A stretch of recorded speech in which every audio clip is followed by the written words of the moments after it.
ಅರಿದ ಕಥೆಯು ಅರಿಕದಿಂದ ಕಥೆಯು ನಾನು ಅದೇ ಪರಿಮಳ ಹಳೆದು. ಚಿರು ಬಾಬು ಹೇಳಿದ್ಯಾರು ಅಂತ?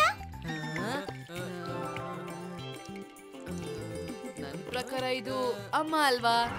ಸರಿಯಾಗಿ ಹೇಳಿದೆ ಚಿರು. ನಾನು ಅಮ್ಮ ಅಷ್ಟು ದೊಡ್ಡೋಳಾದ್ರೆ ನಾನು ಕೂಡ ಹೀಗೆ ಕಾಣಿಸ್ತೀನಿ ಅಲ್ವಾ ಅಮ್ಮ? ಹಾ, ದೊಡ್ಡವರಾಗೋದು ಅಂದ್ರೆ ಮುದುಕರಾಗೋದಲ್ಲ. ನಾವು ನಮ್ ಜೀವನನ ಚೆನ್ನಾಗಿ ರೂಪಿಸ್ಕೋಬೇಕು, ಅದನ್ನ ಬೇರೆಯವ್ರ ನೋಡಿ ಕಲಿಬೇಕು, ನಮ್ ಜವಾಬ್ದಾರಿಗಳನ್ನೆಲ್ಲ ನಿಭಾಯಿಸ್ಬೇಕು. ಖಂಡಿತ ನನ್ನ ಅಮ್ಮನ ಹಾಗೆ. ಬನ್ನಿ, ಇದಕ್ ಸಂಬಂಧಪಟ್ಟಿರೋ ಒಬ್ಬ ದೊಡ್ಡ ವ್ಯಕ್ತಿಯ ಬಗ್ಗೆ ಕತೆ ಹೇಳ್ತೀನಿ. ವಯಸ್ಸಾದ್ಮೇಲೆ ಏನ್ ಮಾಡ್ಬೇಕು ಅನ್ನೋದನ್ನ ಅವನು ತನ್ನ ಯೌವನದಲ್ಲೇ ತಯಾರಿ ಮಾಡ್ಕೊಂಡಿದ್ದ. ಶುರು ಮಾಡ್ಲಾ ನೋನಿ? ಒಂದ್ ನಿಮಿಷ ಅಮ್ಮ. Yay, it's story time with Sudha ಅಮ್ಮ.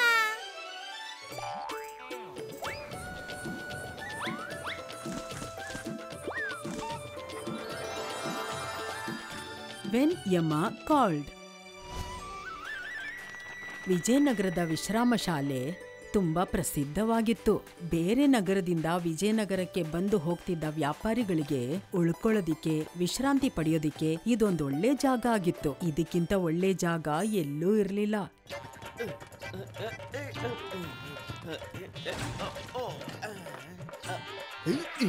ಏನಾಯ್ತಪ್ಪ? ಈ ವಿಶ್ರಾಮ ಶಾಲೆ ಈ ವಿಮ್ಲೇಶ್ದಾಗಿತ್ತು. ನನಗನ್ಸುತ್ತೆ ನನ್ನ ಗಾಡಿ ಚಕ್ರ ಮಣ್ಣಲ್ಲಿ ಹೂತೋಗಿದೆ. ಇರು ನಾನು ಈಗ್ಲೇ ಬರ್ತೀನಿ. ಇರು. ಜನಗಳಿಗೆ ಸಹಾಯ ಮಾಡೋದಿಕ್ಕೆ ಎಲ್ರಿಗಿಂತ ಮುಂದಿರ್ತಿದ್ದ.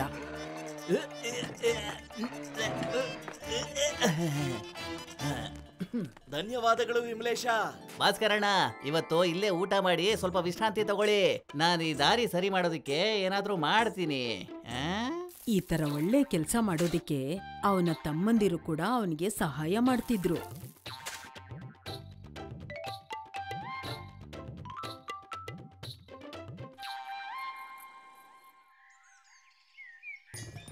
ವಾ ವಿಮಲೇಶ್, ಈ ದಾರಿನ ನೀನು ಸರಿ ಮಾಡಿ ಒಳ್ಳೆ ಕೆಲಸ ಮಾಡಿದೀಯಾ ನೋಡು.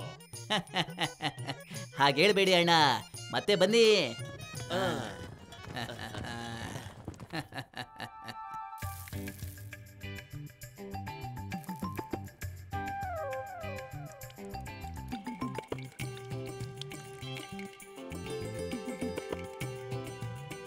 ಹೀಗೆ ಕೆಲಸ ಮಾಡ್ತಾ ಮಾಡ್ತಾ ವಿಮಲೇಶ್ನ ದಿನಗಳು ಖುಷಿಯಿಂದ ಕಳೆದ್ವು. ಒಂದಿನ ವಿಮಲೇಶ್ನ ವಿಶ್ರಾಮ ಶಾಲೆಗೆ ಒಬ್ಬ ವ್ಯಕ್ತಿ ಬಂದ. ಇದಕ್ಕೂ ಮುಂಚೆ ಅವನ್ನ ಯಾವತ್ತೂ ನೋಡಿರ್ಲಿಲ್ಲ. ತುಂಬಾ ದೂರದಿಂದ ಬಂದಿರೋ ಹಾಗೆ ಕಾಣ್ತಾ ಇದ್ದೀರಲ್ಲಣ್ಣ. ವಿಶ್ರಮ ಶಾಲೆನಲ್ಲಿ ಸ್ವಲ್ಪ ಊಟ ಮಾಡಿ ನೀವು ಯಾಕೆ ವಿಶ್ರಾಂತಿ ಮಾಡಬಾರ್ದು ಅಂತ ನಾನು ಹೇಳ್ತೀನಿ. ಅಲ್ಲಂತೂ ತುಂಬಾ ಜನ ಇದ್ದಾರೆ. ಸ್ವಲ್ಪ ಹೊತ್ತು ಇದ್ದು ಆಮೇಲೆ ಮುಂದೆ ಹೋಗಿ ಎಲ್ಲಾದ್ರೂ ಜಾಗ ಹುಡ್ಕೋತೀನಿ.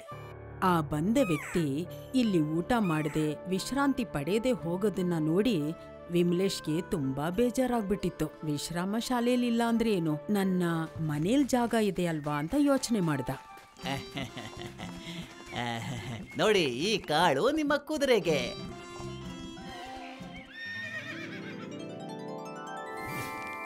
ಇದಕ್ಕೆ ತುಂಬಾ ಇಷ್ಟ ಆಗಿದೆ ಅಂತ ಅನ್ನಿಸ್ತಿದೆ. ನೀವು ಒಳಗಡೆ ಬನ್ನಿ. ಮತ್ತೆ ಇಲ್ಲಿದೆ ನೋಡಿ ನಿಮ್ಮ ಭೋಜನ. ಇಷ್ಟೊಂದು ರುಚಿ ರುಚಿಯಾದ ಅಡಿಗೆಗಳನ್ನ ನೋಡಿ ನನ್ನ ಹೊಟ್ಟೆ ಇನ್ನೂ ಹಸುವಾಗ್ತಾ ಇದೆ. ಆ ವ್ಯಕ್ತಿಗೆ ತುಂಬಾ ಹಸುವಾಗಿತ್ತು. ಹೊಟ್ಟೆ ತುಂಬಾ ಊಟ ಮಾಡ್ದ. ಅದು ಅಲ್ಲದೆ ವಿಧ ವಿಧವಾದ ಅಡಿಗೆಗಳು. ಆ ವ್ಯಕ್ತಿಗೆ ಅವನ್ ಏನ್ ಮಾಡ್ತಿದ್ದಾನೆ ಅಂತ ಅವನಿಗೆ ಗೊತ್ತಿರ್ಲಿಲ್ಲ.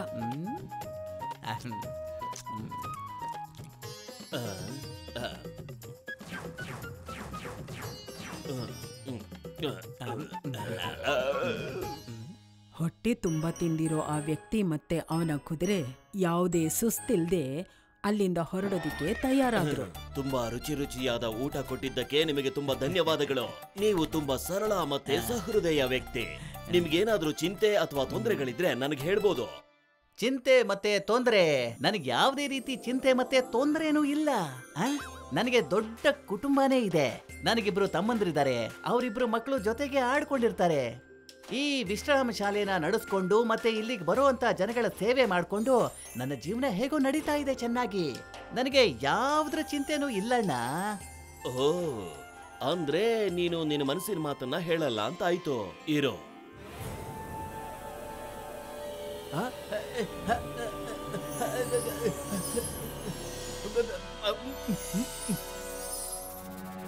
ನಾನು ಯಮ, ನಾನು ಯಾರನ್ನು ಬಿಡಲ್ಲ. ಯಮರಾಜ, ಪ್ರಭು ನೀವಿಲ್ಲಿ ಇಲ್ಲಿ ಯಾಕೆ ಬಂದ್ರಿ? ಅಂದ್ರೆ ಹೇಗೆ ಬಂದ್ರಿ? ಹೆದರ್ಕೋಬೇಡ, ನಾನು ಹೀಗೆ ಒಂದೊಂದ್ಸಲ ಭೂಮಿಗೆ ಬರ್ತಾ ಇರ್ತೀನಿ. ಈಗ ನೀನು ನನ್ನನ್ನ ಗುರ್ತು ಹಿಡಿದ್ಬಿಟ್ಟಿದ್ಯಾ. ಹೇಳು, ನಿನ್ನ ಚಿಂತೆ ಏನು ಅಂತ. ವಿಮಲೇಶ್ ಹೇಳ್ದ ತನಗೆ ತನ್ನ ಪರಿವಾರದ ಚಿಂತೆ ಇದೆ ಅಂತ. ನನ್ಗೇನಾದ್ರೂ ಆದ್ರೆ ನಮ್ ಮನೆಯವ್ರನ್ನೆಲ್ಲ ಯಾರು ನೋಡ್ಕೋತಾರೆ ಅಂತ. ಹಾಗೆ ತನ್ನ ವಿಶ್ರಾಮ ಶಾಲೆನ ಇನ್ನೂ ದೊಡ್ಡದಾಗಿ ಮಾಡ್ಬೇಕು ಅಂತಾನೂ ಹೇಳ್ದ. ಹೀಗೆ ಅವನು ಎಲ್ರಿಗೂ ಸೇವೆ ಮಾಡ್ಬೇಕು ಅನ್ನೋ ಆಸೆನೂ ಅವನಿಗಿತ್ತು. ತಥಾಸ್ತು. ನೀನಂತೂ ತುಂಬಾ ಒಳ್ಳೆ ವ್ಯಕ್ತಿ ವಿಮಲೇಶ. ನಿನಗೆ ನನ್ನ ಪರಿಚಯ ಇಲ್ಲದೆ ಇದ್ರೂ ಕೂಡ ನೀನು ನನಗೆ ಊಟ ಕೊಟ್ಟೆ. ನಾನು ಉಳ್ಕೊಳ್ಳೋದಿಕ್ಕೆ ವ್ಯವಸ್ಥೆ ಮಾಡಿದೆ. ಹುಟ್ಟು ಮತ್ತೆ ಸಾವು ಖಚಿತ. ಸ್ವತಃ ನಾನೇ ಅದನ್ನ ತಡೆಯೋದಿಕ್ಕಾಗಲ್ಲ. ಆದ್ರೆ ನಿನ್ನ ಸೇವೆಗೆ ಬದಲಾಗಿ ನಾನು ಇಷ್ಟಂತೂ ಮಾಡಬಲ್ಲೆ. ನಿನ್ನ ಕೊನೆ ಕ್ಷಣಗಳಲ್ಲಿ ನಾನ್ ನಿನ್ನ ಕರ್ಕೊಂಡು ಹೋಗೋದಿಕ್ ಬಂದಾಗ ಅದಕ್ಕಿಂತ ಮುಂಚೆ ನಾನ್ ನಿನಗೆ ಕೆಲವು ಸಂಕೇತಗಳನ್ನ ಕೊಡ್ತೀನಿ. ಅದಕ್ಕೂ ಮುಂಚೆ ನೀನು ನಿನ್ನ ಪರಿವಾರ ಮತ್ತೆ ಜನಗಳ ಸೇವೆಗೋಸ್ಕರ ಏನ್ ಬೇಕಾದ್ರೂ ಮಾಡಬಹುದು. ಧನ್ಯವಾದ ಪ್ರಭು.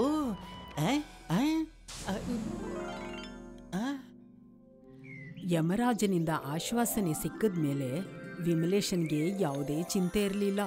ಅವನು ತನ್ನ ಪರಿವಾರಕ್ಕೆ ಏನೇನ್ ಮಾಡ್ಬೇಕು ಅಂತ ಆಸೆ ಇತ್ತೋ ಅದನ್ನೆಲ್ಲ ಅವನು ಮಾಡಕ್ ಶುರು ಮಾಡ್ದ. ಅಣ್ಣ, ವಿಶ್ರಾಂತಿ ಶಾಲೆಯಲ್ಲಿ ಈಗ ಜಾಗ ತುಂಬಾ ಕಮ್ಮಿ ಆಗಿದೆ.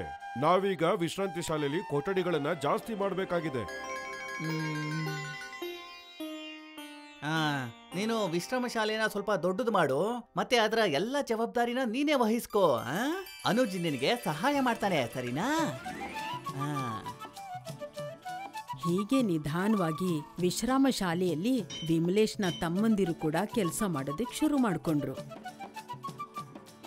ಹೀಗೆ ಸಮಯ ಕಳೀತಾ ಬಂತು. ವಿಮಲೇಶನ್ಗೂ ಕೂಡ ತುಂಬಾ ವಯಸ್ಸಾಗಿತ್ತು. ನಡಿ.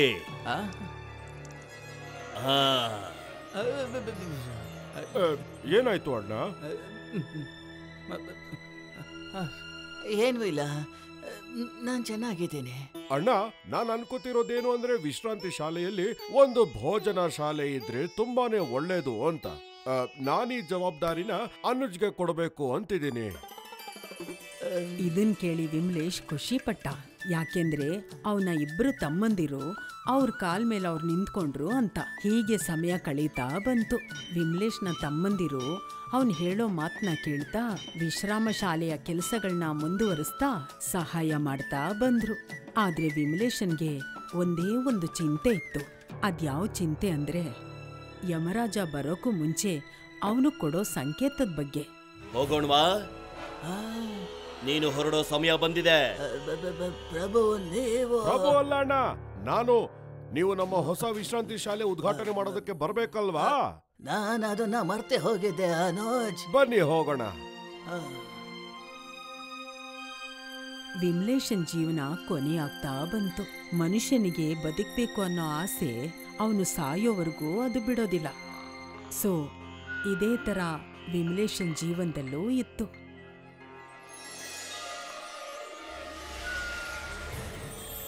ಬಾ ವಿಮಲೇಶ್, ಭೂಮಿ ಮೇಲೆ ನಿನ್ನ ಸಮಯ ಈಗ ಮುಗ್ದಿದೆ. ಈಗ ಹೋಗೋಣವೇ? ಅನೋಜ್,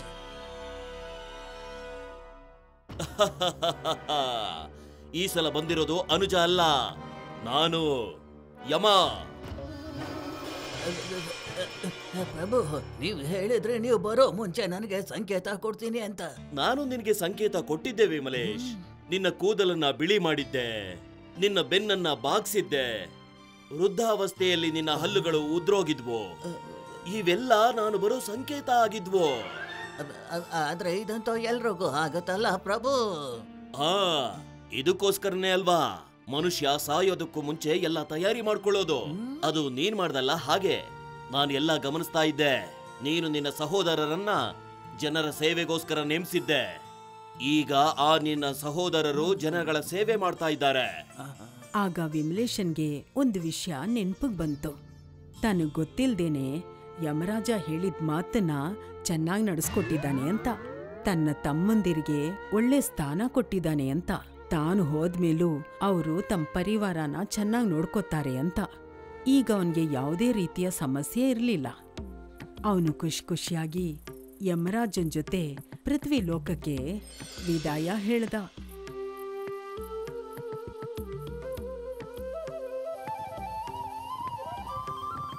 ಹೇಳಿ ಮಕ್ಕಳ, ಈ ಕಥೆಯಿಂದ ನೀವೆಲ್ಲ ಏನ್ ಕಲ್ತ್ಕೊಂಡ್ರಿ? ಇದೇ ಅಮ್ಮ, ನಾವು ನಮ್ಮ ಎಲ್ಲ ಜವಾಬ್ದಾರಿಗಳನ್ನ ನಿಭಾಯಿಸಿ ಒಳ್ಳೆ ಕೆಲಸ ಮಾಡ್ಬೇಕು, ಬರೀ ದೊಡ್ಡವರಾಗೋದಲ್ಲ.